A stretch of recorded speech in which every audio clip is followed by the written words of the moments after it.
Fala, meus amigos Machador, estamos aqui em mais um podcast Machador, com a presença ilustre de uma médica veterinária, que eu não vou falar o nome, vou deixar para você, meu amigo PP. Como é que você tá, meu irmãozinho? Fala, turma, tudo firme? Beleza? Eu tô bem demais, Pepe, graças a Deus. Eu que não tô hoje. E desculpa ao pessoal de casa, estou aqui com febre, meio ruim da garganta aqui, mas estou aqui hoje. Vim firme e forte para trazer conteúdo para vocês. Vou dizer a vocês, pensa num caba teimoso, caba de rocha, porque com essa febre que tá, eu peguei na mão dele aqui e quase queima a mão. Mas isso é o compromisso com o público, isso é o compromisso com a galera de casa, não pode faltar não. E principalmente o compromisso com a convidada, porque assim, a gente levou quase 6 meses para conseguir um espaço na agenda. Conseguir. Tu vai desmarcar com a mulher dessa? Desmarcamos o último. Não foi culpa nossa. Como é que é desmarcar isso agora? Então, tivemos que vir, assumimos o compromisso e agradecemos a sua presença, doutora Camila Oliveira, médica veterinária. Muitíssimo obrigado por ter vindo, por ter aceitado nosso convite. Obrigada a vocês. Que singela. Obrigado a vocês. Deixa eu apertar a sua mão. Ela que é uma grande colaboradora nossa, a gente se encontra sempre em várias exposições, conversa bastante. Uma grande entendedora do cavalo, da veterinária. Muito obrigado por estar aqui com a gente. Foi difícil, mas conseguimos. Saiu. O cachê dessa mulher é alto, tá preparado para pagar? Pois é. Para quem não sabe, doutora Camila, ela é médica veterinária da Clinilab, um dos maiores hospitais de equinos do Brasil. Então, vamos hoje falar de cavalo. Tem muito assunto pra gente abordar hoje, né, não, Pepe? Tem. E eu vou pegar uma dose de Campari, de alguma coisa, porque tu precisa acordar. Tu precisa mandar essa febre embora. Eu tô ruim aqui. É, que vamos tu nessa. Tá quase... Levanta, poxa. Bora, vamos nessa. Doutora, antes de mais nada, tenho aqui várias perguntas pra saber, mas tô curioso, eu queria saber como é que entrou a medicina na sua vida, trabalhar com grande porte, como é que funcionou, como é que isso aconteceu? Conta aí pro pessoal. Meu pai. Meu avô, já de antes, né? Que ele puxava boi, né? Lá pela região de Minas, Espírito Santo, Bahia também. E meu pai também puxava com ele, e acho que já é de sangue. Já nasce querendo. Agora, assim, da família, só eu e meu pai que gosta de cavalo. É mesmo? Minha irmã e minha mãe não gosta. Não gosta nem de chegar perto. Daí, eu tinha muita vontade de fazer engenharia de produção. Fiz vestibular para entrar em engenharia de produção. Só que nesse meio tempo, meu pai falou assim: ô Mila, tem uma faculdade que abriu agora em Matipó, Minas Gerais, zona da Mata Mineira. Bora? Falei, bora.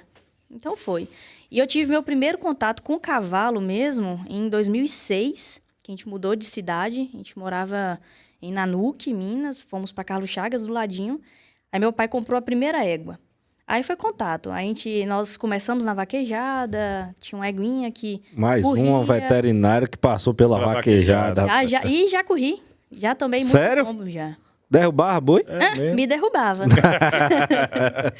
Daí depois a vaquejada, fui pro tambor. Aí corri tambor um período. E daí depois aí tive a proposta de vir pra cá, pra Bahia. Mas você veio pra Bahia, você já era formada? Já. Já formada. Já formada. Minha formação foi toda em Minas. Mas o cavalo, eu já entrei na faculdade querendo cavalo e terminei querendo cavalo.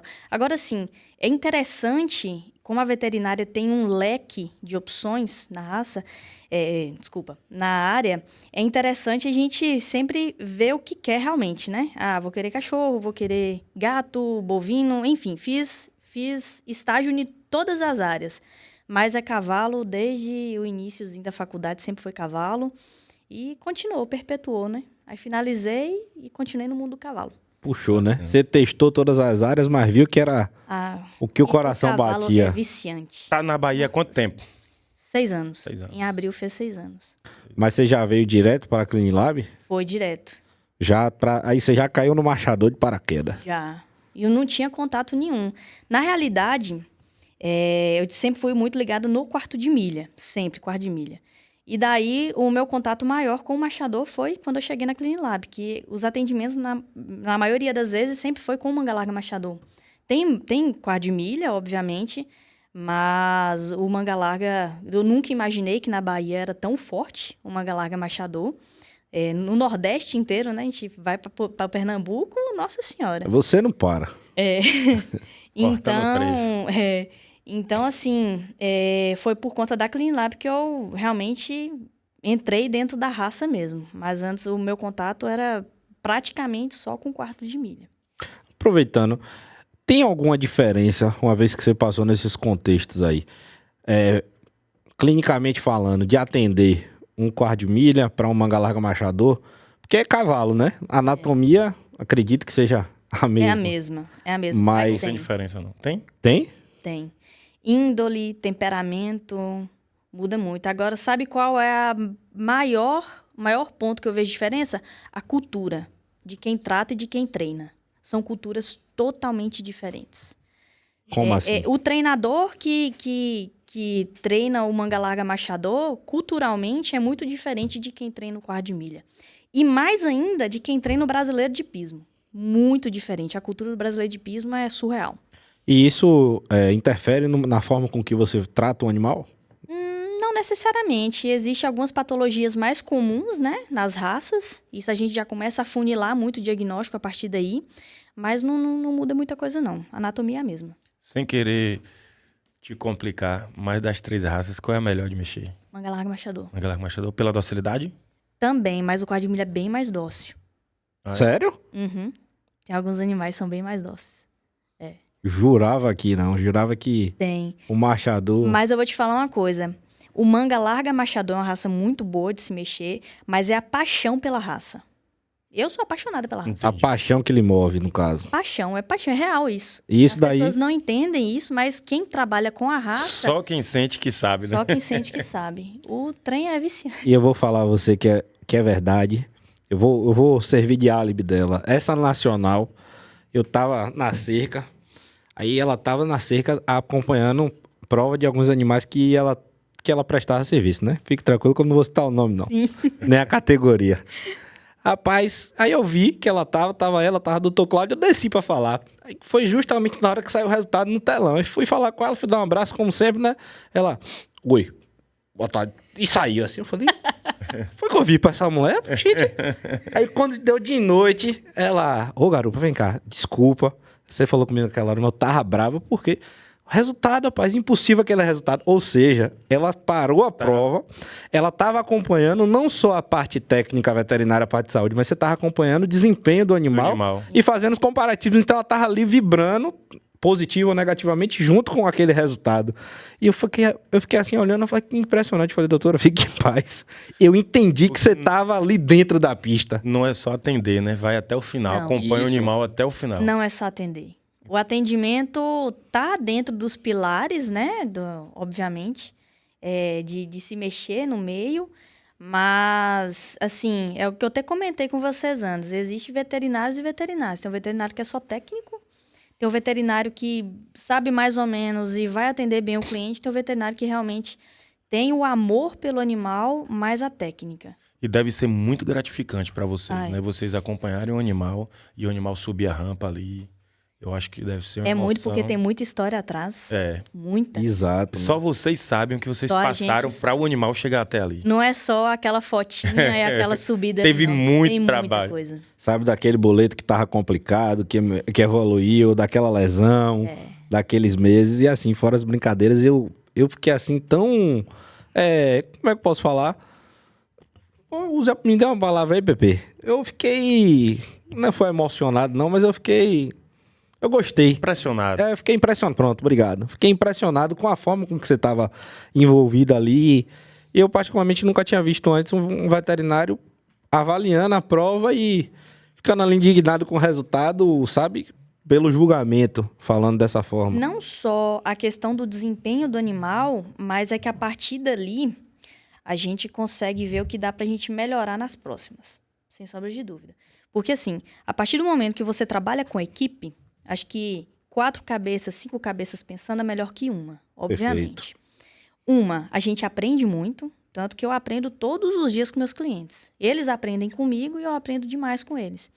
E a outra questão é saber que falta mais para esse animal ir bem na próxima prova? Isso a gente consegue identificar. Outra coisa muito bacana é comentário. O comentário do árbitro, nossa senhora. É importantíssimo. É importantíssimo. E não é todo mundo que dá a real atenção para isso. E é muito importante a gente pegar esses pontos que eles conseguem enxergar, que na maioria das vezes não é o que a gente enxerga. Isso a gente consegue visualizar para a próxima competição e para melhorar. Evoluir, né? Evoluir sempre. Então você traz aquilo ali como conhecimento, né? Sempre. Eu já queria iniciar um tema. Eu acho que é importante. Acho que a gente tem como isso aí tem surgido vários comentários, né? A respeito da obesidade no manga larga machador. Hoje se tornou um problema. A gente vai falar disso. Mas antes de falar disso, eu queria agradecer mais uma vez aqui ao UCB Vet pelo patrocínio top, viu? Obrigado. Equiflan, MPP, aquele anti-inflamatório que não atrapalha, não gera nenhum problema gástrico para o seu animal. É o Equiflan. Equiflan é o anti-inflamatório do bem-estar animal. Mesmo tu doente, tu nem gaguejou o nome do remédio do patrocinador, né? Você tá vendo, meu irmão? O real entrando, aí tu nem gagueja, né? Não pode não. E também, pessoal, convidar vocês para se inscrever no nosso canal. Se inscrevam no canal da gente do YouTube aí. Clica agora, inscrever, ativa o sininho. De quebra, segue a doutora Camila. É Camila Can Oliveira Vet. Segue a Clean Lab também. Segue o Garupa Machador. Segue o podcast Machador e segue o Aras 4x4. Falando de patrocínio, PP, eu fiquei sabendo aqui já nos bastidores que a gente conseguiu um patrocinador novo. Tá dando até risada ali. Agora a Clean Lab vai ser nossa nova patrocinadora. Breve faremos o anúncio. Sobre esse patrocínio. O anúncio oficial. Doutor Cláudio, a responsabilidade tá com ela. Doutor Cláudio, depois a gente conversa, tá? Ficou preocupado agora. Mas vamos falar de obesidade? Bora. Eu queria saber... falar da obesidade e entender a relação de obesidade versus obesidade e lesão. Né? Tá. Eu acho que a obesidade está muito... A lesão está muito atrelado à obesidade. Estreitamente. Bom, o que acontece? Tem uma célulazinha, eu vou falar um pouco grosseiro e dar uma pincelada aqui, para a gente não entrar muito a fundo na parte técnica. Beleza. Mas tem uma célulazinha lá dentro do organismo do cavalo que chama IGF, tá? Essa IGF, ela está ligada principalmente na alimentação com muito amido, ou seja, o milho. O milho, ele é uma substância muito inflamável, muito, muito. Tanto que, não sei se vocês já comeram alguns alimentos da gente mesmo que fica mais inflamado, às vezes a gente tá a cicatrização não vai bem. É o famoso remoso? Exatamente, pronto, perfeito. E a alimentação desses animais, que a maioria das vezes, se a gente for voltar alguns anos lá atrás, era muito utilizada a silagem de milho. A silagem de milho ela é muito boa, se a gente for fazer um parâmetro entre a parte econômica, é praticamente a mesma coisa, tá? Isso é uma informação bem importante, que é basicamente os mesmos valores que se usa para a fabricação da silagem de milho, se usa na compra do feno, né? Do volumoso. Então, se utilizava muito esse tipo de alimentação, e ainda existe muito, não podemos negar. Então, o tipo de alimentação do animal está vinculado... Outra coisa, suplementação. Está vinculado em como esse animal vai absorver e vai conseguir metabolizar isso. Bom, se eu tenho alimentos que têm muito carboidrato, que têm muito amido, substâncias que fazem com que eu tenha uma ação exacerbada de células inflamatórias, automaticamente o animal tende a encher. Tá? Ou seja, se eu tenho muita glicose circulante, alguns animais podem ter que a gente chama de resistência à insulina. Ou seja, você começa a pegar, não entende por que o animal está com laminite, do nada. Do nada deu uma laminite. Tem a ver. Tem a ver o boleto inchado. Aquele animal que nunca trabalhou um potro novo, foi para a cela agora e tá com os boletos inchados. O que é que justifica isso? Alimentação. É a alimentação. Então, não existe artigo, não existe trabalho certeiro em cima disso, mas dentro do que eu estou pegando hoje, da raça e dos animais que eu estou passando para atender, a maioria, se a gente for ver o histórico dos pais e dos avós, são todos obesos. Hoje, provavelmente... Então é hereditário que você fala? Acredito. Não existe estudo bem Certo. afinco nisso. Acho que vale a pena muito toda essa classe acadêmica fazer estudo sobre isso. Mas provavelmente Tenório deve ter falado aí questão de casco, que passa de pai para filho. A gente vê algumas linhagens genéticas que passa realmente os aprumos muito ruins, qualidade de casco ruim. E isso se vê também na questão da obesidade. Então a gente tem que olhar lá para trás. É o avô, é o bisavô, o que está passando, a carga genética que está passando. Ao que a gente comentou, a questão da morfologia. Vou colocar um animal mais estruturado, com uma égua um pouco mais fina, para ver se dá o padrão que a raça quer. Uma morfologia muito boa. Só que se a gente for pegar um animal que, se a gente for colocar como informação clara que teria que ser um animal bom de morfologia, teria que ser um animal magro, e aí? O que atrapalha muito é porque a obesidade do cavalo está muito associada à beleza. Sim. Né? Exatamente. E é muito mais bonito a gente ver um animal gordo do ele que é mais bonito. magro aparecer na costela. Só que não é saudável. Não é saudável. Existe uma diferença do animal saudável, né, e pro animal obeso. Eu acho Na verdade, a grande maioria, como o Pepe falou, o cavalo tá bonito quando tá torado. Quando não tem mais onde botar carne. Mas isso, a partir de exercícios, nós conseguimos diminuir a massa gorda. Muscular, né? E muscular, ou seja, a gente tem que diminuir, basicamente, a gordura desse animal, porque dentro do manga larga machador, ou animais de resistência, a gente pega ali animais que... o enduro mesmo. Tem animal que corre 140, 160 quilômetros em uma prova. O animal, ele vai primeiro metabolizar gordura, depois músculo. Então, a partir disso, e depois a questão da glicose, ou seja, tem glicose circulante, então é gordura, musculatura e depois eu vou para a proteína. Então, esse animal tende a perder principalmente gordura primeiro, para depois perder massa muscular e depois, por fim, proteína. Beleza. Isso aí é o ideal. Só que não é necessariamente a gente ter exercícios específicos que a gente vai conseguir tirar toda a gordura desse animal. Ou seja, eu vou em vários áreas e falo assim, não, tirei a ração e diminuí a comida. Não vai funcionar. Não é tirando a ração e tirando a comida que ele vai emagrecer. Emagrece porque diminuiu proteína, diminuiu carboidrato. Só que se a gente conseguir fazer o manejo ideal de acordo com o peso do animal, a necessidade dele, aí provavelmente a parte nutricional vale muito, é aí que a gente consegue pegar a melhor performance do animal. O que a gente começou a conversar sobre, foi por outra vertente, da questão de obesidade, literalmente, o IGF que eu expliquei para vocês, está ligado completamente em lesões. Lesão de ligamento, ou seja, o ligamento sempre fica relesionando, porque naturalmente a fisiologia, tanto nossa quanto a fisiologia do animal, ele tende a resolver sozinho.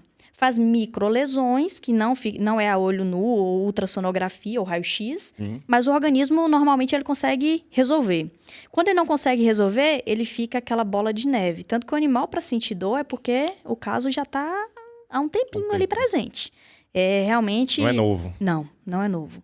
Então, assim, aí tem lesão de ligamento, tem lesão de tendão, aí tem lesão de articulação, principalmente.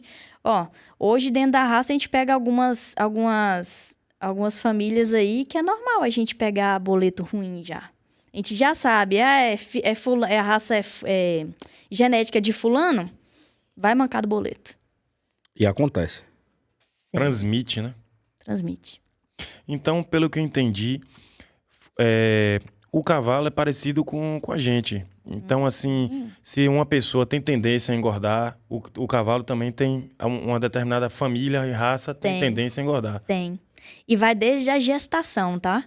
Quem fala que a obesidade vem a partir do pasto que come, não, é como é que é a doadora, como é que era o score corporal dessa doadora, que é genético, passa para a receptora, como é que essa receptora, ela é magra, ela é gorda, é como? Ela está bem alimentada, está bem nutrida, e aí o potro vai nascer de acordo com essa árvore genealógica, entendeu? Entendi. Então, tem muita coisa por trás. Bacana. Inclusive, tem outro ponto da obesidade, além da parte de saúde, puxando um pouco para a parte técnica, quando a gente vai fazer julgamentos de morfologia, né, nas exposições. Eu acredito que em determinados momentos, a depender do score corporal do animal, quando está exacerbado, ali a questão da gordura, eu acho que limita ou impossibilita talvez uma avaliação mais precisa. Talvez aquele animal, de fato, no score ideal dele, eu acho que ele poderia ficar uma casa ou 2 ou 3 atrás. Sim. E hoje existe, hoje dentro dos termos técnicos, né, os árbitros estão penalizando obesidade. É? Já começou? Já começou a então penalizar. isso vai bacana. ajudar. Isso ajuda demais. Mas você sabe de que forma estão penalizando, doutor? Animais muito obesos cai casa. Sério? Outra coisa, efusão de boleto. Jarrete inchado, jarrete inchado, boleto inchado, cai casa. Aumento de volume por calo ósseo muito grande, cai casa. Tá caindo. Que tudo que isso... nem na marcha, o bloqueiozinho de cauda. Caindo. Desce casa. Então, na morfologia, eles estão pegando mais no pé para fazer realmente a conscientização dos proprietários e treinadores, para tentar melhorar ainda mais essa questão. Ou seja, é preventivo, né? O bem-estar animal. É isso que eu ia falar, né? Respondeu sem precisar perguntar, que era sobre isso, sobre a parte do julgamento. Então, já que está fazendo isso, os técnicos estão fazendo isso, vai ajudar demais. Nossa, muito. Ou seja, é um posicionamento da associação em relação à saúde e o bem-estar animal, né? Outra coisa, claudicação. Poxa, tanto cavalo que saiu mancando da Nacional. Muito, muito, muito. Infelizmente a gente passa, não podemos negar. Mas o intuito da associação é o quê? Eu estou tirando esse animal de pista por claudicação porque isso não está fazendo bem para ele. O nosso objetivo aqui é extrair a melhor fase do animal. Se a melhor fase do animal é com dor, cadê o bem-estar, cadê a ética animal? Então, basicamente Perfeito. isso. Tanto que a gente viu muitos animais saindo por claudicação. É o problema mais crônico da Nacional. Tanto que tem árbitro de claudicação, né? Juiz de claudicação. Na última Nacional, eles tiveram um curso, foi antes da Nacional, tiveram um curso até com um orientador meu, que é o Jairo Geramilo, da Equarter. Ele foi para BH, foi dar um curso sobre claudicação para todos os árbitros. Ou seja, tem muita coisinha que a gente, no olho clínico, a gente consegue ver e que não é visível para o treinador e para as outras pessoas que são mais leigas. Então, a partir desse momento, quando entende mais sobre claudicação, realmente consegue, automaticamente vai tirar mais bicho, não tem jeito. Não tem jeito. E outra coisa é que você pega regional, pega Copa de Marcha, CBM, é tudo sem doping. Aí chega na Nacional com doping. E aí, até que ponto esse animal estava bom o suficiente? Exatamente. A gente fica perdido, né? Sem saber. Porque lá não tem doping, é com as armas que a gente tem, ou seja, tem que estar na melhor fase do animal. Já que a gente está falando de casco, claudicação, entra na parte de casco, faz parte também da claudicação. Eu queria entender um pouco eu tô lento, viu? Normal. Tá percebendo que eu tô lento no meu raciocínio. Você tá com febre, eu estou aceitando sua marcha lenta hoje. Eu queria entender o que é os principais sintomas, por que é causado a laminite, a famosa laminite. Como é que acontece? O que é que causa a laminite no animal e o que é essa doença? Bora começar pelo que é. É como uma unha cravada. Bora falar agora sobre o que causa. Principalmente, se a gente for olhar na clínica mesmo, é cólica. Ou seja, tem algumas determinadas, algumas cólicas que a gente pega, que o casco, ele é a segunda estrutura dentro do corpo do cavalo que mais consome glicose. Primeiro o cérebro, depois o casco. Sendo que todo o material deletério, o que é isso? Tudo de ruim que tem no casco, ou no organismo, vai para o casco. Ou seja, é como se tivesse um tropismo, como se o casco chamasse tudo de ruim para aquele local ali. Ou seja, se eu tenho infecção, se eu tenho muita inflamação, vai para o casco. Então, eu tenho cólica, causa laminite, algumas cólicas, tá? Principalmente que a gente chama de cólica estrangulativa. Que a alça, por exemplo, entra no canal inguinal, estrangula, pode levar laminite. Você lembrou do cavalinho do meu tio. Teve E para experiência. quem está em casa, A laminite é o quê? Como a pessoa vê ali, como é que sabe? Isso é laminite? Tá. Primeira coisa, o animal muito tempo deitado. Segundo, a gente coloca o dedo ali no pulso do cavalo, vai estar pulsando forte. Terceiro, temperatura de casco. A gente coloca a mão na coroa, na frente ali da muralha do casco, vai estar muito quente. E outra coisa muito típica de laminite é como se o animal estivesse andando em ovo. Coloca o peso todo para trás e tenta aliviar o máximo desse peso aqui nos anteriores, nas mãos. Porque tá latejando, ele tá doendo muito. Dói né? muito, aqui é igual a gente. Se a gente tá com a unha encravada, a gente não anda direito, a gente não consegue calçar um sapato fechado. Então, ou seja, fica latejando o tempo Fica inteiro. mais cabisbaixo, mais triste, porque tá sentindo dor. Não consegue comer direito. Então, isso tudo influencia. Ou seja, esses são os principais sinais para saber se o animal tem Já perde laminite. peso, né, doutora? Perde. E perde. E assim, não é que tem que perder muito rápido, mas é interessante diminuir esse peso, tanto o peso que vai para os cascos, como a questão da obesidade que a gente falou.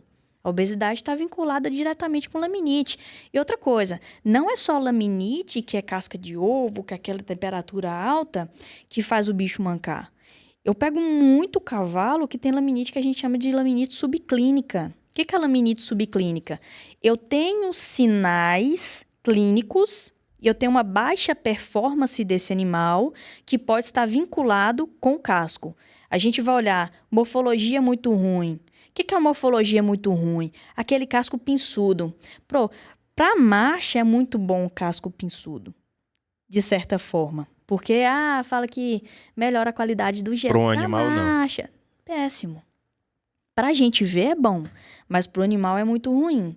Ou seja, todo aquele ângulo faz com que toda ação mecânica força aquele casco a piorar mais ainda a situação. Então, a laminite, principalmente, está basicamente vinculada nessa questão inflamatória aí. Quando a gente está falando de obesidade ligada diretamente à laminite, a gente está falando só e apenas o peso que está sobre ali aquela estrutura, ou a gente está falando também sobre o que está na corrente sanguínea daquele cavalo Isso. decorrente da obesidade, né? Isso. Com a maior quantidade de açúcar, enfim, carboidrato. Perfeito. É isso A aí. alimentação tá diretamente falou ligada. tudo. É Eu isso já aí. respondi? Já respondeu. Ô, Tá retado. Me dê meu currículo aí de veterinário. Então, assim, aí a gente acaba pegando laminite, que eu te expliquei, né? Questão de subclínica. A gente vai fazer uma imagem radiográfica para fazer diagnóstico. Nem sempre eu tenho achados radiográficos. Nem sempre eu vou ter uma imagem que é digna de uma laminite. O que seria uma laminite com achado bem exacerbado? É o quê? Rotação de falange. Porque o casco, ele normalmente está aqui, né? E a terceira falange, que é o osso que fica dentro do casco, está paralelo. Se eu tenho rotação, ele desloca e aponta para baixo. E, por vezes, perfura a sola. Ou abaixa todo o estojo córneo e tende a afundar tudo, tá? E isso pode ser exemplificado e explicado pelo fator de coagulação.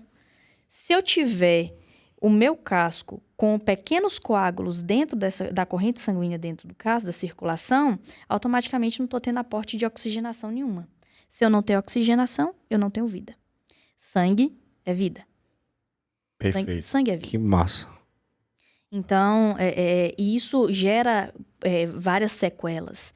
Até que ponto a gente vai conseguir restabelecer esse casco novamente? Provavelmente 10 meses, 12 meses, para um casco novo vir, de acordo com toda a biomecânica que a gente vai implementar neste casco. É uma média aí, realmente, de 10, 12 meses para esse casco vir, a tirar o casco velho e nascer o casco novo. Que, por vez, já vem com a qualidade ruim. E assim, E é lento o tratamento, né?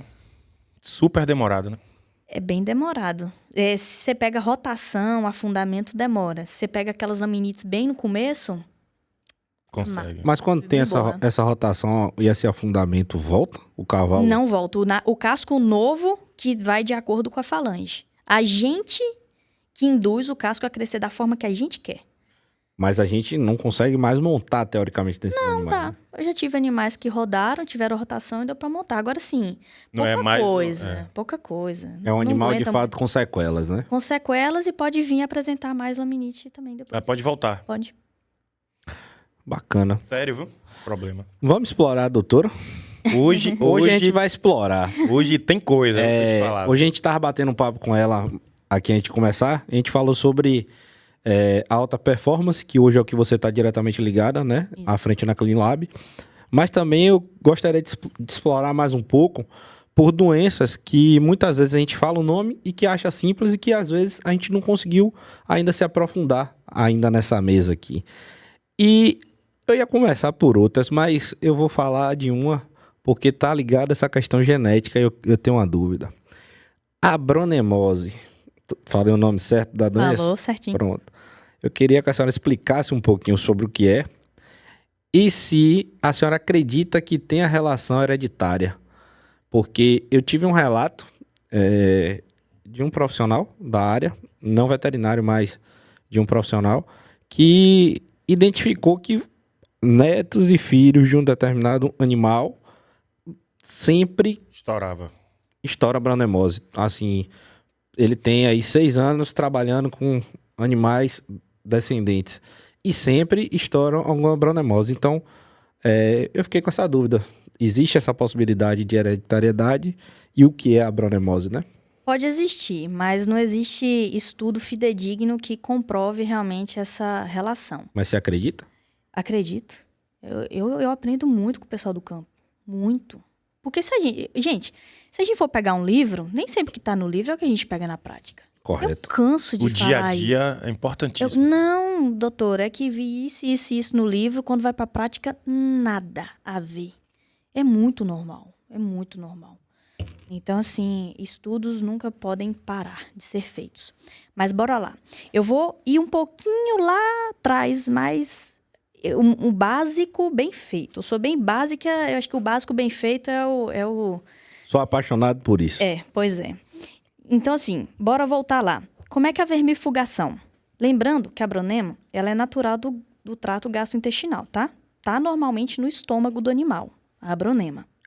Às vezes a gente acha que é fora, né? Não, É um problema interno. Mas vou deixar a senhora explicar falar. o ciclo. Bom, tá normalmente dentro do estômago do animal, tá? Então, o que acontece? Como é que é a vermifugação desse animal? Infelizmente, hoje a gente tem vários proprietários que fazem vermifugação de 3 em 3 meses, 4 em 4 meses. Já vi clientes meus fazendo mensalmente. O ideal é a gente fazer um OPG. O que é isso? É o coproparasitológico. A gente vê quantos ovos por campo tem, se o animal está infectado ou não está. A gente fazendo isso, você vai gastar no máximo, quer dizer, R$32 para fazer um exame desse mensal. Você vai saber determinar qual vermífugo você vai usar e se tem necessidade de você usar esse vermífugo. Porque senão você vai estar jogando dinheiro fora. É bem melhor você fazer um coproparasitológico, você identificar se tem verme no seu animal e qual tipo de verme para você usar o vermífugo certo, do que você ficar gastando o tempo inteiro com vermífugo. Substâncias não faz erradas, efeito, talvez. compra outro, não faz efeito. Outra coisa, resistência. Cria resistência. Não tem jeito. Então, assim, até que ponto foi a vermifugação da avó, da mãe, da filha, da neta? Será que esses animais criaram resistência antes? A gente não sabe. Então, assim, a bronema, ela basicamente está no estômago, como eu expliquei, é um ciclo. Ela vai para o capim, vai para o chão, aí o animal acaba pegando ali de novo as fezes, come normalmente, vem as fezes, entra de novo para o trato gastrointestinal, porém já vai estar em uma outra fase de vida. E sai de novo e daí ele tende a qualquer ferida que abrir, o esporo, né, que a gente chama, vai para dentro da pele e aí prolifera tudo. São hifas, né, que a gente chama. É um vírus ou uma bactéria? É um parasita. É basicamente uma bactéria, grosseiramente falando. É um parasita que está dentro do intestino, que a gente consegue ver lesões intestinais por abronema e também na pele. Como é que encerra esse ciclo para que não estoure de novo? Vermífugo. Só vermífugo. E ambiente. Limpeza de ambiente. Limpeza de ambiente. O mais limpo possível, às vezes até a dedetização do local é interessante. E outra coisa, o controle de mosca, que é a mosca que entra no ciclo. Infelizmente, então, se tiver mosca e tiver um animal em outra baia, tiver aberto a mosca pega e leva a bronema para outro animal, né? Se está no ciclo de contaminação, sim.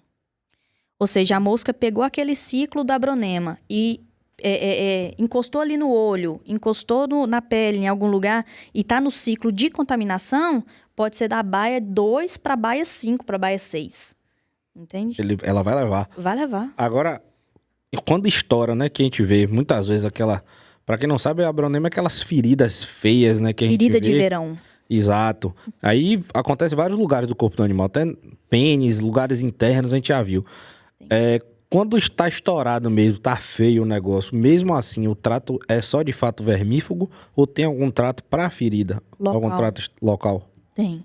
Tem algumas pomadas hoje comercialmente vendidas e tem... a gente tem uma receitinha lá no hospital, que é uma pomadinha que a gente faz uma mistureba lá e coloca para passar na pele do animal.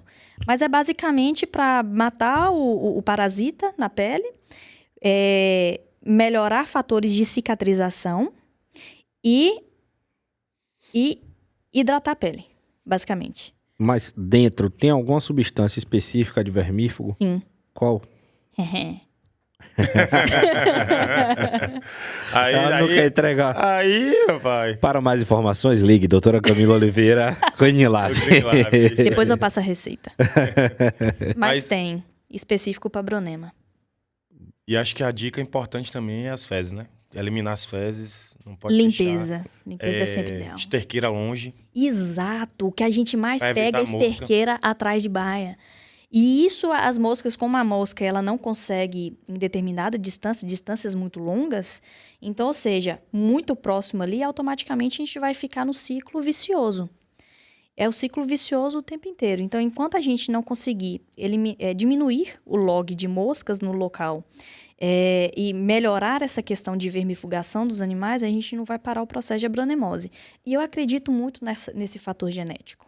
Eu acredito. Esterqueira, inclusive, para quem não sabe, é onde deixa o cocô. Elimina as fezes. Elimina as fezes do que tira das baias, né? Isso. Eu acho que esse fator genético foi um ponto interessante que a gente tocou. E principalmente quando você falou, será que não criou-se resistência lá na mãe, na avó, e essa resistência já foi passada no DNA ali daquele potro, né? Aí eu vou entrar em outro fator rapidinho. Só à vontade, a casa é sua. Até para esclarecer algumas coisas para os proprietários e criadores. Vocês já repararam que às vezes você faz uma penicilina no animal e não resolve de nada? Resistência. Criou resistência já. Já reparou que aquele potro que tá com diarreia, você faz um Borgal e não funciona? Resistência. Até que ponto você chegou a utilizar esse antibiótico e quantas vezes você utilizou? Então, o ambiente, ele cria resistência. E se é um potro, é sinal que é fator genético, porque o potro nasceu... Acabou de nascer, né? Mas aí tem o fator ambiente, muito ligado. E Tanto que a doutora Carol até falou a questão da contaminação, né? Às vezes a gente fica pegando muito, foi umbigo, de onde pegou essa infecção, foi da placenta da mãe, mas a gente esquece de olhar uma coisa muito simples, que é a boca. O potro, ele xereta tudo, vai olhando tudo. Curioso, né? É curioso, é natural do potro. Ele é curioso a ponto de se contaminar pela curiosidade. E contamina. Perfeito. A boca é uma das principais vias de entrada de infecção. Principais. Beleza. Eu queria saber um pouco também sobre pleurite, mas antes, eu vou repassar. Tô lento mesmo. Eu vou passar para você uma dúvida que muita gente que compra cavalo comigo pergunta. Então, isso é muito frequente. Você tem um cavalo. Existe um protocolo de vacina, de cuidados. Qual é esse protocolo? Quais são as vacinas que existem, assim, as principais, para a gente blindar nosso cavalo? Deixar ele todo organizado com relação às vacinas. Quais são as vacinas? O que é que você tem que dar para proteger seu animal? Basicamente, raiva, herpes vírus, encefalomielite. Todas pode dar de vez? No mesmo momento? Eu indico uma distância aí pelo menos de 1 semana, 2 semanas, tá?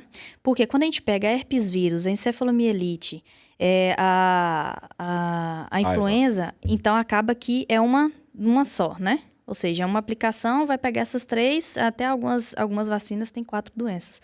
Aí pega ali.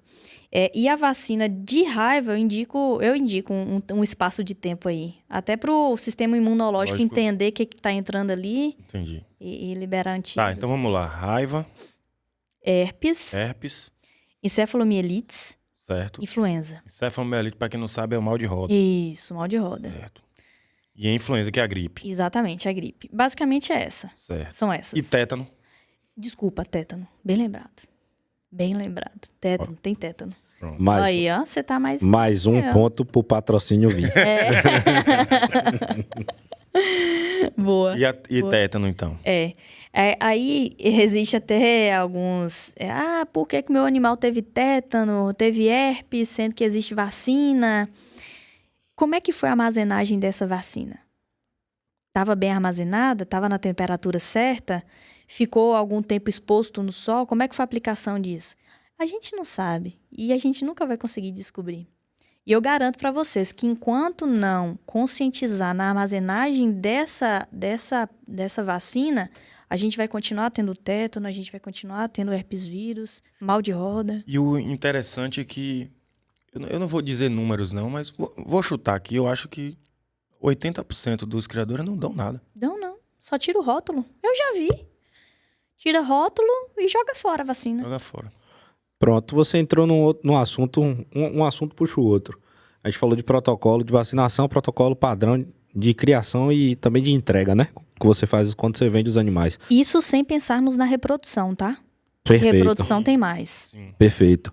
Então, quando a gente vai agora para a parte de protocolo também de entrega, na parte de venda, não só na parte de venda, né? Mas é a minha realidade. A gente fala muito de exame de anemia e mormo. Uhum. Todos os contratos que são feitos, todos os animais que são vendidos, é obrigatório a gente fazer exame de anemia e mormo, que são doenças epidêmicas, né? Isso. Então, a gente já tratou desse assunto, mas de forma muito superficial aqui na mesa. E eu queria entrar um pouco mais nesses assuntos para a gente entender a importância disso, do exame de anemia e do exame de mormo, que muitas vezes a gente sabe que, infelizmente, é negligenciado por muitas pessoas. Na verdade, inclusive, o pessoal só faz para tirar o GTA. Ninguém faz para controle. Para controle. Faz por conta do GTA que exige. Exato. Que é quando o animal vai viajar ou quando o animal vai ser entregue para uma venda, enfim. Me fala um pouquinho sobre anemia e mormo. Eu acho que é um paradigma. Acho que vai ficar anos aí discutindo sobre anemia e mormo ainda. Mas eu acho que uma resposta simples é o seguinte. Não é só para transporte. É a qualidade e a longevidade da sua propriedade. Se tiver um animal positivo para anemia e mormo, e ele positivar de novo no reteste, que a gente fala, ele vai morrer. Vai ter que ser eutanasiado, vai ter que ter o sacrifício do animal, porque é uma epidemia, né, como você falou. E outra coisa, o mormo é zoonose, passa pra gente. Imagina, a gente tá lidando com o animal e o mormo pegar na gente. A gente corre risco de morrer também. Então, como é que se transmite o mormo? Pelo suor, Principalmente secreções, né? Secreção nasal, boca, o próprio esperma, líquido vaginal. Então, isso tudo tem a transmissão. Tá? Do mormo. Do mormo. Da influenza e o sangue, tá? Esqueci de falar. Então, se você emprestar uma embocadura... Sim. Ixi. Deu ruim. Principal, o que mais acontece... Embocadura e manta. Espora, às vezes o animal tá no mesmo bebedouro, é todo mundo junto ali. Apesar da anemia, ela depender de luz, a questão da questão da temperatura, ela tem se eu não me engano... Não vou dar informação errada, não. Vou pesquisar essa questão da temperatura, mas tem uma temperatura limite que vai fazer com que o AIE é inativado, não tem como infectar. Mas é basicamente... Ele não resiste a determinada temperatura. Mas a gente falou aqui de como faz a infecção do mormo. Isso. Pronto. E da anemia? Também. É como... A mesma? Embocadura, espora, manta, bebedouro, as secreções, né, do corpo. Então, isso tudo pode fazer a transmissão também. E como é que a gente pode, às vezes, identificar que aquele animal, os sintomas, tem de anemia e de mormo, quando a gente não faz o exame? Tem sintomas, tem sinais e sintomas, porém, não é o que a gente chama de patognomônico. Não é específico para aquela doença. Não é porque que ele vai emagrecer... Não é porque que ele vai ter uma gripe que ele vai ter um AIE ou mormo. Normalmente, alguns animais de mormo, a gente vê aquelas lesões nodulares debaixo da pele, barriga, pescoço, grande, assim, cerca de 10 centímetros mais ou menos de circunferência, e pode ser mormo, ou pode ser nada, pode ser apenas um sarcóide ali, que é uma doença viral do animal. Então, assim, é ideal realmente a questão da realização do exame, mas não é porque o animal está gripado, o animal emagreceu, o animal está com aumento de volume, nodulares, que vai identificar que o animal vai ter AIA e mormo. Então, realmente, o definitivo é o exame de AIA e mormo. Ou seja, não é só para transporte. É realmente para controle, né? Controle, porque você vai na cavalgada, não precisa. Imagina Não quanto você precisa. vai na cavalgada no interior, você vai montado. Quantos animais tem lá? 200 cavalos. E a maioria E das que nunca vezes viu um é exame. Se quando... um tiver ali, amigo, quando a Bicho contaminação pega. existe, maioria das vezes é por cavalgada, né? cavalgada. Porque quando a gente vai para exposição, principalmente, existe o controle, a entrada é permitida após a AIA e mormo negativo. Aí sim, tem um controle. Porém, Pra quem não sabe, é anemia infecciosa equina. Isso aí. Rapaz, tá inteligente Tá ele hoje, muito. né? Tá vendo? Ele foi estudado. Vale a pena pedir alguns É o dia- artigos antes.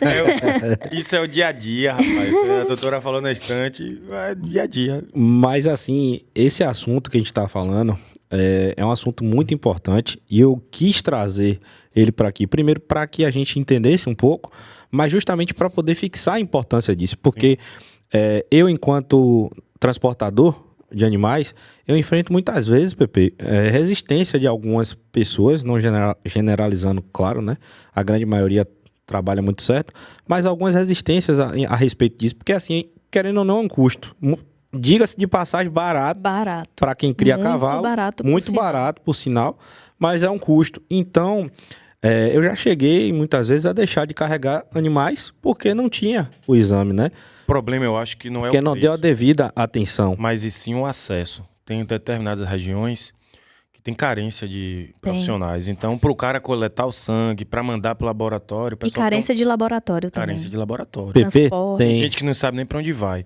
Mas como você cria o cavalo, todo mundo sabe que quem é o veterinário que faz, então dá para dar um jeito e você fazer o exame. Tem Não é difícil. locais que tem carência, a gente entende e a gente tenta até ajudar de alguma forma, mas tem locais que a gente sabe que Não. tá dentro ali total da rota de 500 veterinários, laboratórios, e é muitas vezes negligência, muitas vezes ali falta de atenção. Não, fulano de tal carrega sem exame, rapaz. Então, às vezes a gente é interpretado como ruim.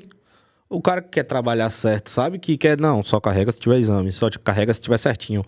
Não, e na verdade aquilo ali está trazendo uma responsabilidade gigante, porque imagine você, se a gente pega uma determinada tropa, a gente não faz essas exigências, que na verdade não é o transportador, não é o veículo que faz, é o Ministério da Agricultura e Fazenda. É a DAB, pô. É a DAB.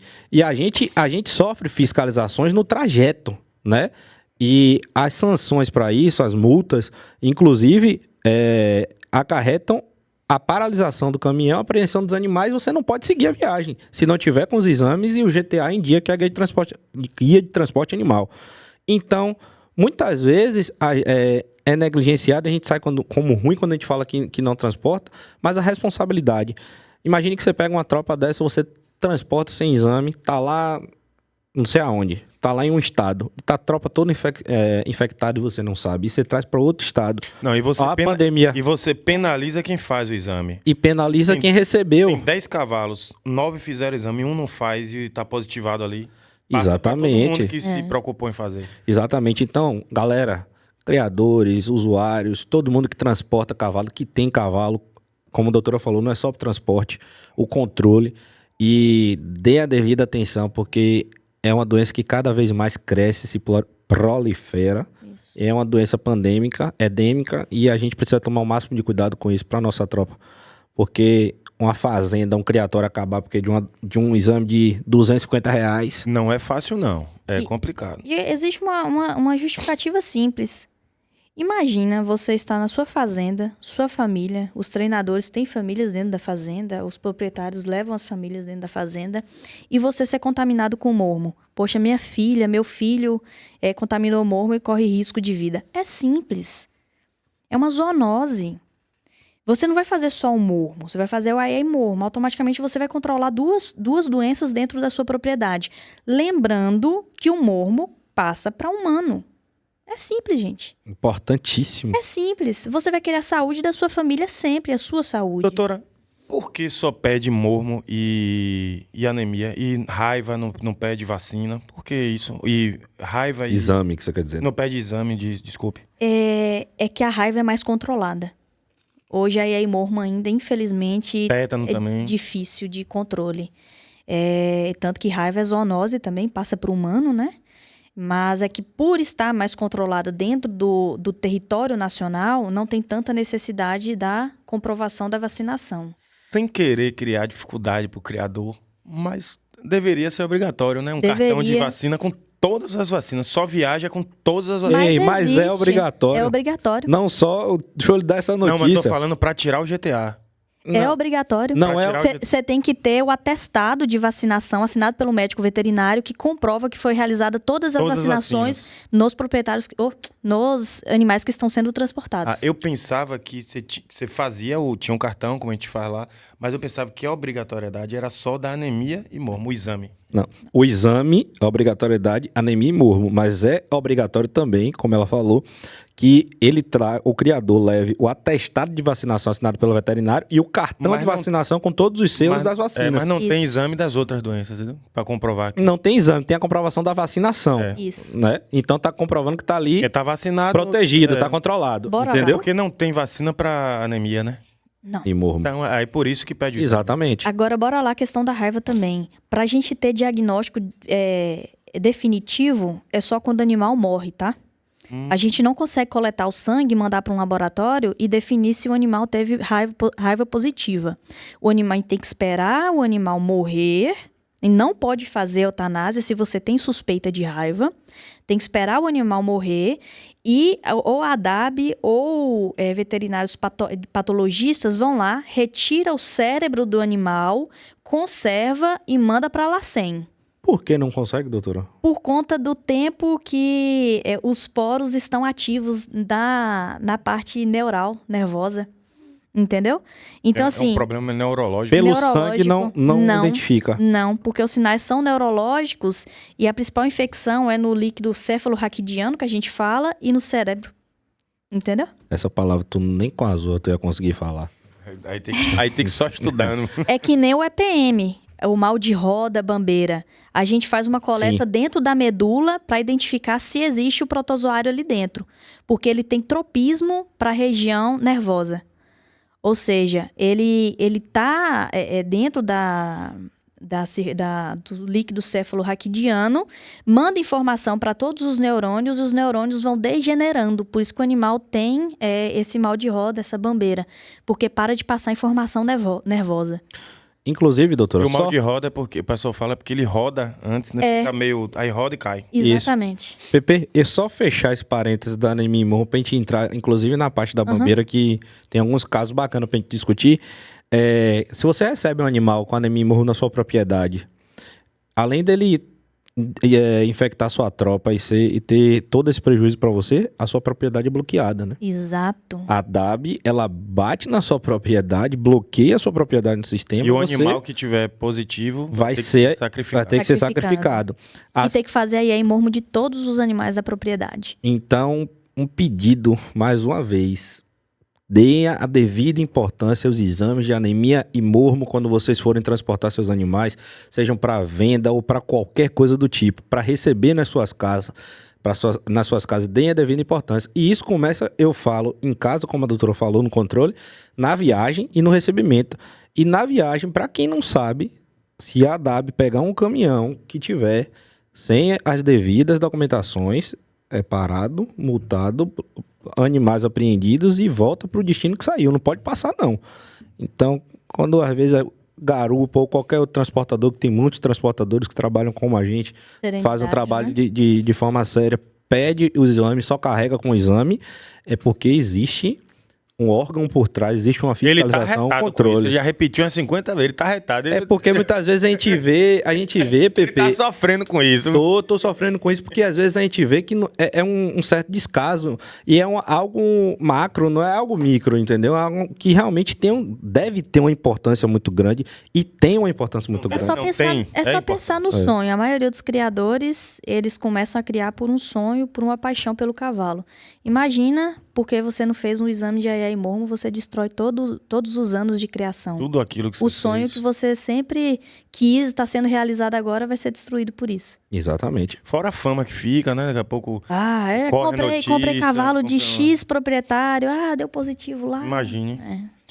Doutora, Babésia. Vamos falar um pouco sobre essa doença? Vamos. O que é que causa? Babésia, primeiro, todo animal não tem jeito, vai ter contato com carrapato, tá? Infelizmente, isso é inevitável. Agora, o que acontece? Se o animal tem uma baixa de imunidade, por exemplo, foi transportado, pegou uma gripe, ficou um pouco febril ali, então isso acaba diminuindo a imunidade do animal. Até uma ferida de pele mesmo acaba diminuindo a imunidade. Se eu tenho uma diminuição de imunidade e eu já tenho o parasita, que é hemoparasita, que está dentro da corrente sanguínea e vai para dentro da hemácia, que é a fração vermelha do sangue, e a imunidade está baixa, ele está presente ali, ele infecta e começa a apresentar todos os sinais. Ou seja, principalmente quando a gente fala que a babésia causa uma anemia, o animal fica magro, a mucosa da boca fica pálida, fica branca, fica com vontade de comer, beber água, sem aquele gás, é porque o parasita está comendo a hemácia.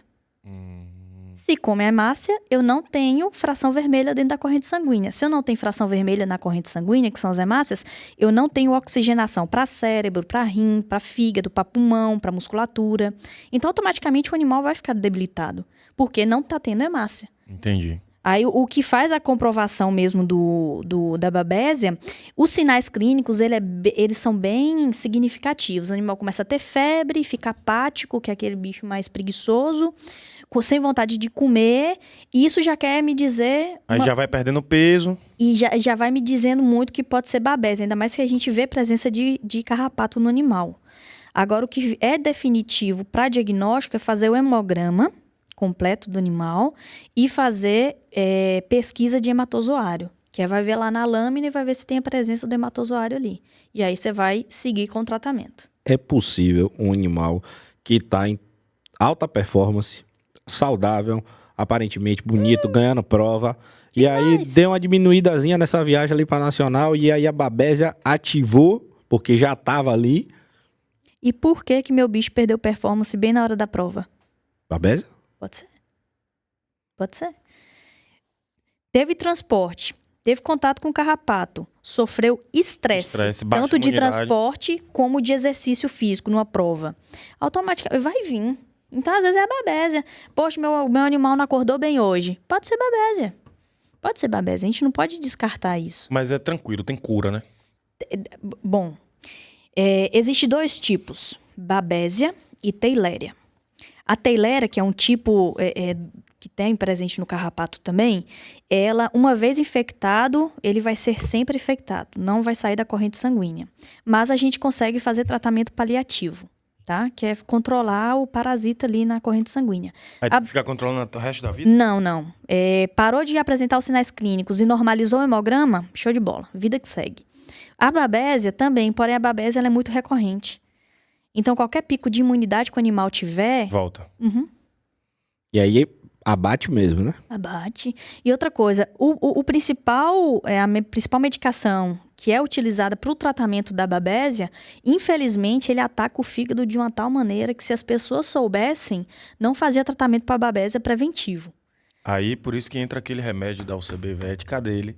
Não tá aqui na mesa, mas tem um virado na zorra. Que protege o fígado. Que lançou agora, a UCB lançou com a Delta-VET.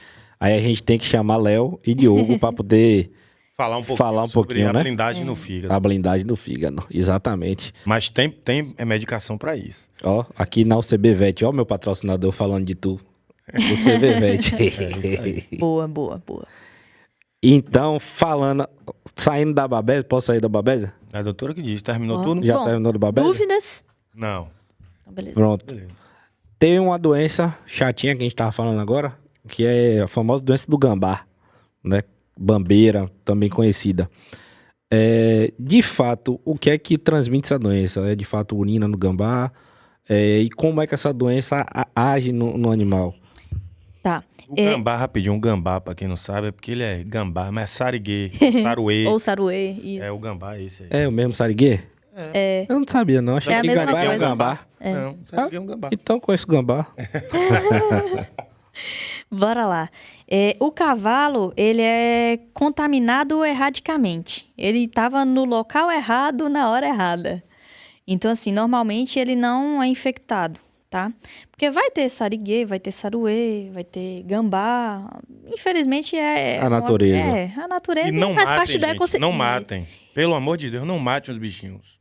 E faz parte do O ecossistema. povo pica o pau, mata os bichos tudo. Mata mesmo. Entendi essa É. bandeira. Eu morro de pena, bicho. Tu gosta do gambá? Rapaz, ele é um excelente... Equilibra demais o Tu ecossistema. parece todo um sariguê mesmo. É que nem cobra, equilibra muito. Galinha, equilibra muito mesmo. E ele come tudo. Come cobra, E é come algo bicho. feito para funcionar da forma perfeita, né? Deus Vamos lá fez de pra... cima faz, né? Recentemente eu achei um perto de casa lá. Eu até postei no Instagram. Eu vi. Peguei, soltei, levei pra longe e soltei. Não mato de jeito nenhum. Tá vendo? Ele tem um papel dele no ecossistema. Tem. Acho que todos os animais têm um papel dele no ecossistema. Que homem ético, viu? Errado é a gente, né? Que tá no lugar dele ali, bota o Na cavalo, fazenda. constrói uma baia no meio do mato e da casa do cara e quer matar o bichinho, pô. Isso é verdade. Porra. Bom, então ele está erradicamente ali. Realmente, o sariguê ele é passado pelas fezes, pela urina, todas as secreções. Passa para o animal, principalmente pela via mucosa, tá? Que o animal vai comer o capim, beber a água e está presente ali, ele vai entrar no ciclo. Esse ciclo vai para dentro da corrente sanguínea e também, tanto na corrente sanguínea quanto na parte nervosa, tá? Tanto que os sinais são neurológicos. Agora, por exemplo, o exame, a gente tem determinados exames, que é do encéfalo, né, que eu falei com vocês, da medula. E tem do sangue, que a gente consegue fazer um paralelo para ver se realmente tem a contaminação. Agora, basicamente, o animal ele se contamina e vai apresentar sinais neurológicos. Agora, o que realmente faz com que os sinais neurológicos sejam que nem um mal de roda mesmo, vai ser o tanto de esporos que vai ser contaminado, ou seja, o tanto que vai ser ingerido ou contaminado ali pelo cavalo. Então, visto isso, se eu tenho um log muito alto, eu vou ter sinais maiores. Se eu tenho um log baixo, eu vou ter sinais menores. Tanto que eu já peguei vários animais que estavam um pouco frouxo na marcha, era EPM. Era EPM. Então, assim, porque a contaminação foi baixa, mas gerou alguns sinais neurológicos brandos, mas que diminuía a performance do animal. Mas isso leva quanto tempo da contaminação até ele mostrar os sinais? Você me apertou sem me abraçar. Eu esqueci. Mas você tem uma ideia de que são meses ou dias? Não chega a dar meses, não. Dias. É dias. O que eu- acredito que seja no máximo até 24, salvo engano. O que eu achei bacana é a importância do acompanhamento veterinário nessas situações. Porque você falando de maneira muito natural, eu fiquei aqui pensando como a gente consegue ganhar tempo. Sim. Demais. Porque um animal que não tem acompanhamento, você vai descobrir isso depois de 6 meses, tantos meses lá. E eu vou te falar uma Você coisa já faz que logo mais... exames, hemograma, tudo, já descobre logo, parte pra cima pra sanar o problema. Eu vou te falar uma coisa que é a maior dor do proprietário. A gente diminui custo. Hoje o custo da criação ela é alta. E se a gente ficar medicando, vai ver o volume e a quantidade de dinheiro que foi investido ali. Eu acho que nem falo, pode ser que seja gasto agora. Eu acho que é um investimento para o animal.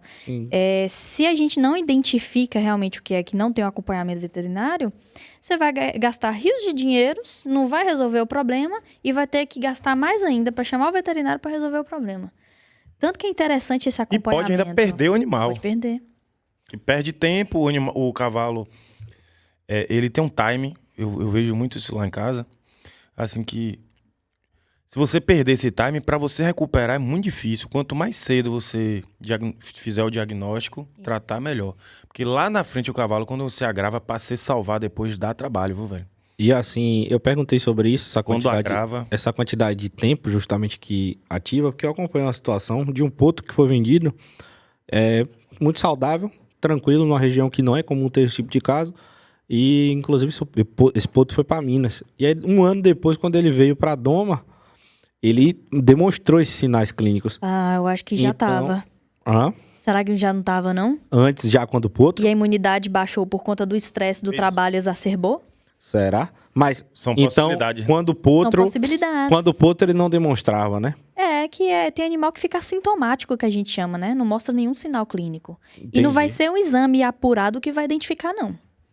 Não vai ser o melhor veterinário que vai conseguir identificar isso pelos sinais e sintomas. Perfeito. Porque ficou obscuro. É que nem eu expliquei da laminite. Tem que ser exame mesmo, fazer exame de sangue. Tem que fazer exame de sangue mesmo. E se for o EPM mesmo, dá a medula. Esse exame é feito aqui na Bahia?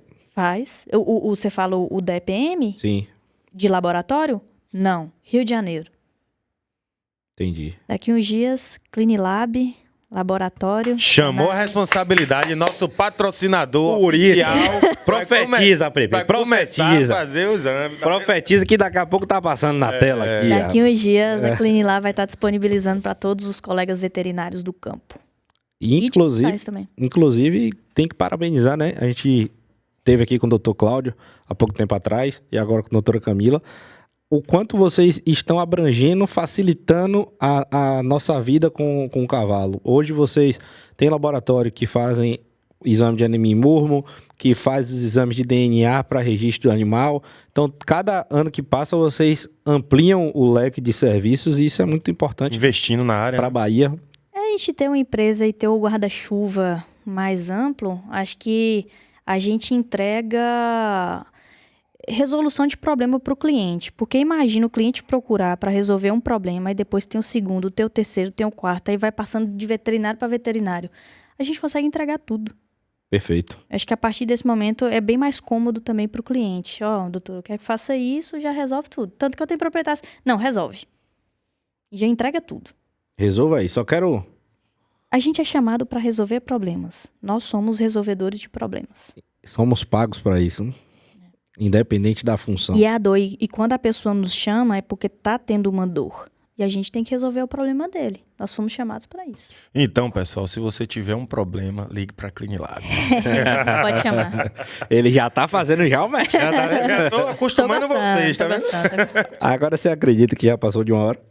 Já? Sério. Caraca. Já passou de 1 hora de ideia. podcast. Mas eu tenho uma dúvida. Eu queria saber uma doença que é nova, recente não, mas a gente tem visto agora, a gente até bateu um papo aqui nos bastidores, a gente estava organizando aqui a mesa, que é a pleurite. Isso. Que é, sei lá, basicamente água no pulmão. Isso. Como é que funciona? A gente tem visto aí, você falou que tem alguns casos que os animais depois do pós-nacional tem acontecido. Como é que isso acontece? Como é que dá para saber quais são os sintomas pra gente achar, deduzir que tá com isso? Tá. Os animais estão com esse problema. É uma doença principalmente de transporte. Como animais vivem em transporte, tem o estresse. Gente, não sei se vocês repararam que praticamente todas as doenças estão vinculadas ao sistema imunológico, tá? E essa também é uma doença vinculada ao sistema imunológico. Se eu tenho uma baixa da imunidade por conta do estresse de transporte... Porta, né? Abre a porta para entrar várias doenças. Abre que nem a gente. Se a gente tá meio para baixo assim, com imunidade ruim, comendo mal, a gripe vai vir. Tá tendo uma febre de... Como é que fala? Do carrapato? Não, sou. De gente, rapaz. Mas tem uma febre do carrapato em humano, tu não viu, não? Tem. E é perigoso. Sério, pô. Você não viu, não? Tá vendo? E mata Na humano, tá? brincadeira. Tem veterinários que já morreram por conta desse carrapato. É o carrapato estrela. Ele contamina o humano e pode matar. Tem vacina, é isso? Não. Se foi premiado, acabou. Agora, se eu não me engano, ele tem uma medicação que vai pro hospital, ele toma e já diminui todas esse log aí. Mas, enfim, a pleurite está ligada também com a questão de imunidade, inflamação e posterior infecção. Se eu tenho essa água no pulmão, que é feita por uma inflamação, que é do transporte e de provas, e o animal não consegue resolver sozinha fisiologicamente, aí entra na parte de patologia, que é a parte da doença. Ela pode infeccionar. O que principalmente acontece é animal cansar muito rápido, Dá 30 minutinhos aí, tá batendo vazio. Ficar com aquele suador, suando mais do que o normal, tá? Animais que têm um respiratório muito agudizante, o normal é torácico, né? Ele começa a ter o que a gente chama de costo abdominal, que é a expansão tanto da caixa torácica quanto da parte do abdômen. Então, isso tudo já leva a possíveis achados de pleura. Infelizmente, ano passado, nós perdemos 2 animais pós-nacional, que chegou para o hospital bem ruim. Um animal tinha 24 litros de líquido de um lado do pulmão e o outro tinha 11. A gente drena e tenta ali reverter a situação. Só que assim, é tão grave e acomete tanto o sistema que nem sempre a gente consegue ter resultado. E leva a laminite também. Mas só para eu entender, é um vírus que se instala na Bactéria. bactéria. Uhum. E essa bactéria faz com que venha a líquido para o pulmão. A bactéria vem depois do líquido. O líquido é só um derrame pleural. É derrame. É como se tivesse derrame na articulação, por inflamação. Sim. Se está inflamado, vai aumentar o líquido daquela região. Se aquele líquido ficar encapsulado e não tiver antibiótico nenhum para prevenir, a bactéria vem e prolifera. E tem alguma coisa que desencadeia esse líquido? A imunidade. Por conta da imunidade baixa, inflama a pleura e a pleura começa a produzir muito líquido. Aí faz o derrame pleural. Caramba, velho. É coisa. Hoje foi a aula. Muita. Cavalo é uma enciclopédia. E a gente vai morrer aprendendo sobre cavalo. Tu não quer vir pra cá toda segunda-feira, não? Vem, ué. Aprendi demais aqui. Foi muito Agora, bacana. teve um ponto que a gente tocou aqui, que ela vai gostar, ela vai falar disso, e eu vou te dar essa bola para que a gente toque aí o fim do programa. Com dor no coração, porque parece que começou agora. Foi. Eu olhei pro relógio ali e falei, rapaz, mais de uma hora, não foi um negócio cheio tão... de pergunta aqui, velho, de doenças, mas aí é uma deixa pra você voltar segunda aqui vinda, outra né? vez. Ela vinha de novo. Quando o Dr. Cláudio veio aqui, aí a gente pensou, a gente falou, velho, vem os dois, vamos chamar os dois ou um só? Aí eu falei, Dr. Cláudio, ó, vem você primeiro, porque senão vocês dois é bom vir um de cada vez pra gente explorar bastante. Pra gente ter dois momentos. Beleza. E deu super certo, tá vendo como a nossa estratégia... Com certeza. Aí depois a gente chama eles de novo pra vir os dois juntos. Aí depois chama separado de novo. Boa. Mas assim, a gente falou sobre uma coisa antes de começar, venda. E eu queria que você falasse um pouquinho sobre o empreendedorismo na parte da veterinária, principalmente na parte da mulher veterinária, porque isso que é algo muito importante, porque como você bem pontuou, a gente, independente da função que a gente vende o nosso serviço. Para que a pessoa contrate um médico, um veterinário, um advogado ou o que for, você tem que saber se vender, né, ao bom português. Então, eu queria que você tratasse um pouquinho disso, desse empreendedorismo. Tá, primeiro, infelizmente, a gente não aprende na faculdade. A gente aprende só sobre animal mesmo, né? Só sobre a medicina. E essa parte de finanças, empreendedorismo, realmente é a vida que ensina a gente. E teve um certo momento, quando eu comecei a sair do campo, que eu fiz 2 anos de residência no hospital, morei dentro do hospital, e depois eu saí para o campo. Pela Clinilab também. Eu me vi, por hora, acuada porque eu não conseguia vender. Porque a gente vende o nosso serviço, a gente se forma para ser prestadores de serviço. Como a gente também vai em algum lugar, quer ser bem atendido e sanar a dor que a gente tem, como a gente está falando da questão da dor do cliente. E eu me vi batendo cabeça, por isso. É normal, a gente está saindo para o campo, a gente quer ganhar dinheiro, quer trabalhar. Porém, eu identifiquei qual era o problema. Eu não sabia vender. Eu fiz curso de venda. Para entender como é que a gente conseguia identificar o nosso potencial cliente, identificar a dor dele e diminuir o nosso nicho. Isso é natural, acho que a gente seja natural para vocês e alguns que estão vendo o podcast. Mas, enfim, se a gente consegue aprender a vender, identificar que somos vendedores, que está internalizado na gente, precisamos internalizar isso. Precisamos entregar um produto de qualidade, que é um serviço de qualidade. Nós entendemos a dor do proprietário, se ele tem uma dor e a gente tem que resolver, pronto. Matou. Já é sacada. Aí você vai para o segundo nível, que é você entender como abordar esse cliente e você resolver o problema do cliente mesmo sabendo que tem porcentagem de que dê certo e que não dê para o cliente não ficar satisfeito. Imagina, você entra numa loja ou vai em um restaurante, você não ser bem atendido, você volta ou não volta? A maioria das pessoas não volta. Se voltar é porque a comida é muito boa e a roupa é muito boa. Então, você ser bem atendido, mesmo que não tenha tanta qualidade, não que seja o nosso caso, que a gente tem qualidade, mas que não tenha tanta qualidade, o cliente volta. Você começa a fidelizar o cliente. E outra coisa, às vezes a gente é chamado por dores mal curadas anteriores. Poxa, às vezes não resolveu o problema do cavalo, procurei, gastei, agora eu quero que você resolva isso.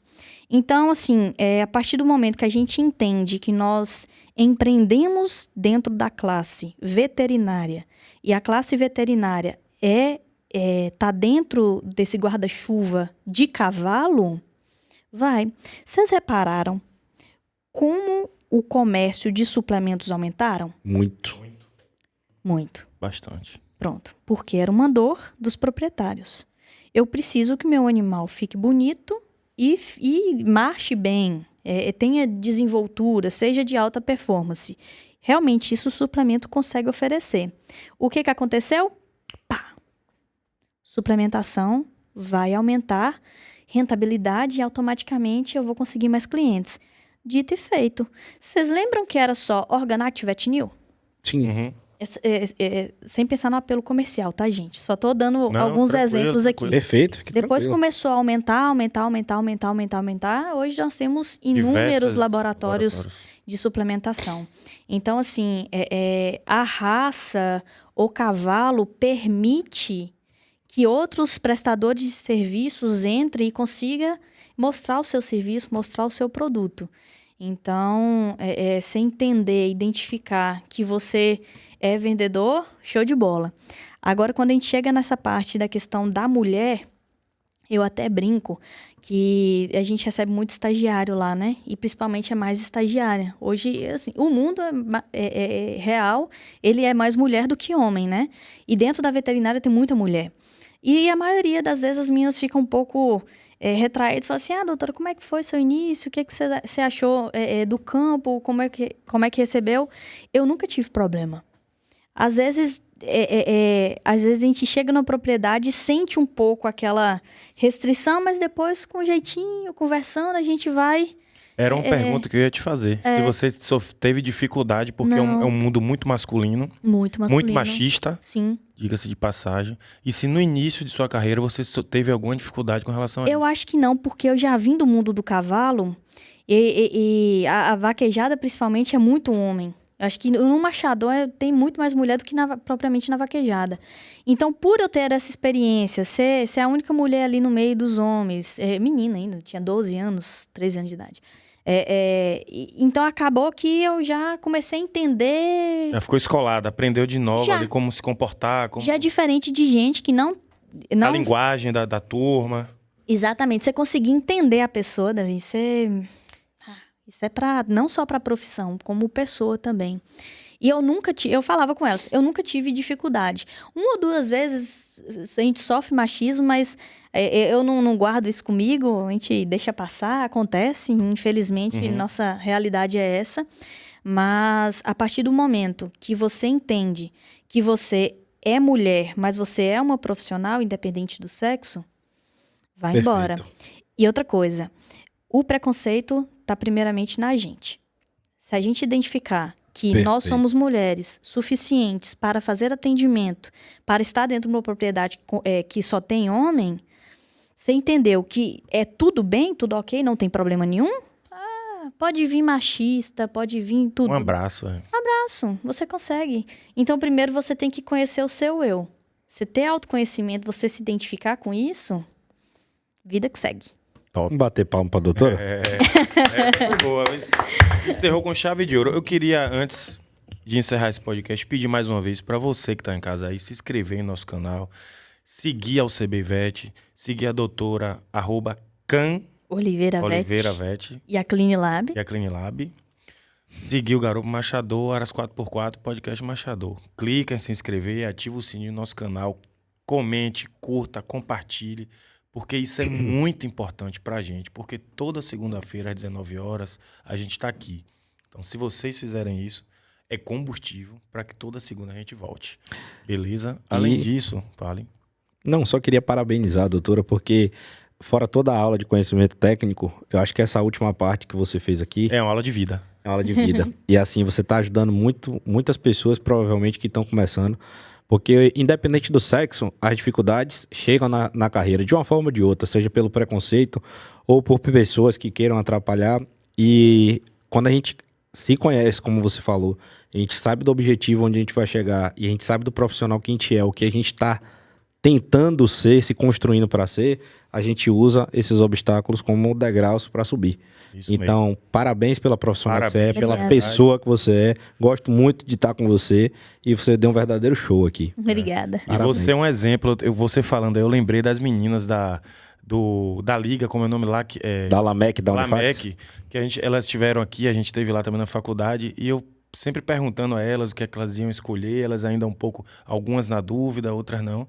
E com certeza elas vão te assistir e vão seguir você aí, viu? E diga-se de Vai passagem virar que essa liga acadêmica que a gente teve a oportunidade de fazer um evento lá na Unifax, que ele está citando, acho que 90% da liga é mulheres, mulher. Mulher. A veterinária tem muita mulher. Muita mulher. Muito Daí, mesmo. e assim, a gente tinha visto muita mulher, mas ao mesmo tempo a gente vê muita mulher no cavalo agora é pet, beleza, mas muita mulher em pet shop. Sim. E as mulheres estão indo pro campo agora, estão indo Sim. para o grande porte. Estão indo para o campo mesmo, trabalhar, lida. voar, viajar.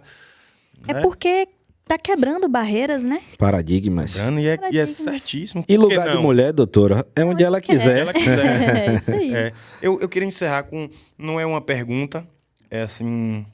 Mas eu vi isso vocês comentando uma vez, eu sigo vocês na clínica. Eu queria só que você falasse assim rapidamente a importância de você exercitar seu cavalo, porque a gente falou sobre obesidade, falou sobre várias doenças. Então, assim, rapidamente, tem muita gente que guarda o cavalo na baia, dá remédio, guarda o cavalo e acha que o cavalo tá bem porque tá guardadinho Gordura é ali, saúde. que gordura é saúde. Então, rapidamente, assim, sua opinião, qual a importância de você exercitar seu cavalo? Mesmo que você não monte, mas que você peça para alguém montar e exercitar seu animal. Pronto. Primeiro, cavalo, a gente tirou ele do ambiente natural dele, que foi do campo. Automaticamente o animal era para comer aí de 20 a 22 horas por dia, ele come, se der 5 horas é muito. E a gente muda todo o trato dele. Então, assim, o animal, ele tem ansiedade, tá? Às vezes a gente acaba pegando um animal muito nervoso, é ansiedade. E a gente identificar isso, a gente consegue resolver muito problema de cavalo. Então, assim, imagina, você tá dentro de... Vou fazer uma analogia a humanos, tá? Beleza. Você tá dentro de um escritório. Você fica ali em torno de, o quê? 8 horas. 8 horas por dia. Você vai sair. Sair. Cavalo é a mesma coisa. Tá na baia, fica o tempo inteiro ali. Quando ele vai sair, pronto, já se torna outra coisa. Você tirar ele pro exercício e voltar pra baia, mas ele saiu daquele ambiente que é de tensão para ele.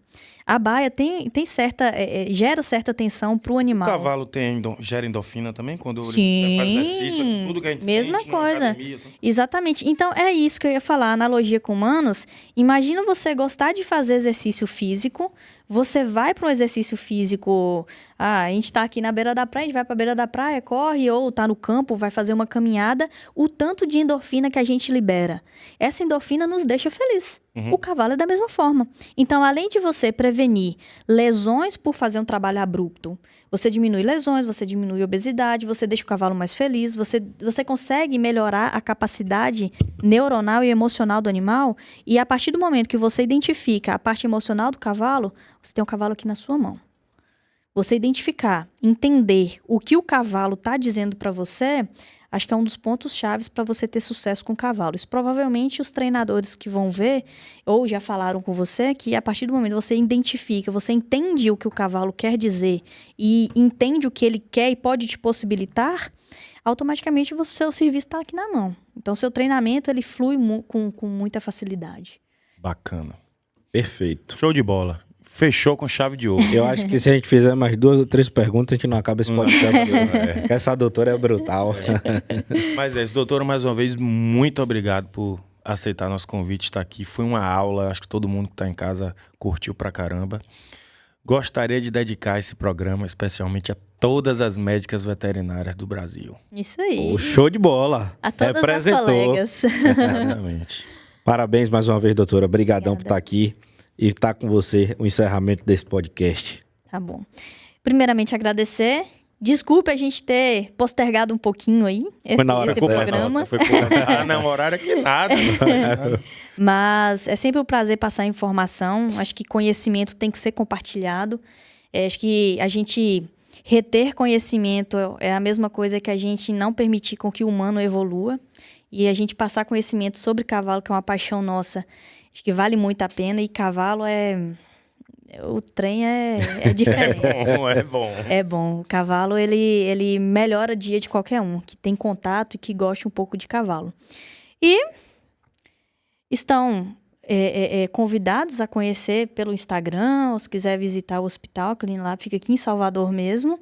Estamos abertos a sugestões, opiniões, visitas e chamados para atendimento. É isso aí, claro. Gostei. Deixa eu fazer aqui meu fazer. Seu merchan, pode botar o número de contato e pode colocar ali ó, a imagem na tela. Quem quiser, então, só procurar a Clean Lab aí, falar com a doutora, que ela está à disposição, não é isso, doutora? Isso aí. Pessoal, até a próxima segunda-feira, se Deus quiser. Valeu, forte. turma. Valeu, PP. Obrigado por mais um programa. Tudo firme. Isso aí. Valeu, gente. Valeu, galera. Até a próxima. Até a próxima.